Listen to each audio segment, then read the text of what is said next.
Deuxième type d'exercice sur la trigonométrie.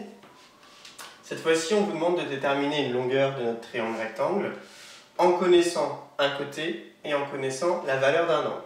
Bon, alors ça change un petit peu. Ici, vous avez, pour notre angle, on va noter le vocabulaire. BC, c'est toujours mon hypoténuse. D'accord, ça ne change pas. Côté qui n'a aucun lien avec l'angle droit. Le côté AC, c'est le côté qui est en face, c'est le côté opposé. Donc ici, on a le côté adjacent. C'est bien le côté qui forme l'angle avec l'angle droit. Donc, on connaît quoi? On connaît l'hypoténuse. C'est le seul côté qu'on nous donne. Mais qu'est-ce qu'on veut déterminer? On veut déterminer AC. Donc on le veut, ce côté opposé-là. On veut le connaître. Donc on a besoin d'une formule qui va nous le donner.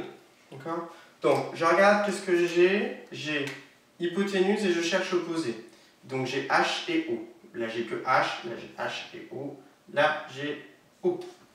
Donc, je ne connais pas le côté adjacent, je ne peux pas utiliser le cosinus. Je ne connais pas AB. Le sinus, ça va être ça qu'on va utiliser. Pourquoi je ne peux pas utiliser la tangente? Il me faudrait adjacent, la valeur du côté adjacent, je ne la connais pas. Donc je ne peux pas utiliser ces deux-là, j'utilise donc le sinus. Donc sinus toujours d'un angle, donc de A, B, C, doit être égal donc à opposé sur hypoténuse. Donc opposé c'est la longueur AC, hypoténuse c'est la longueur BC. On remplace par ce qu'on connaît. Donc le sinus de l'angle, c'est sinus de 60 degrés. Et AC, je ne connais pas, c'est ce qu'on veut justement. Et BC, c'est 6.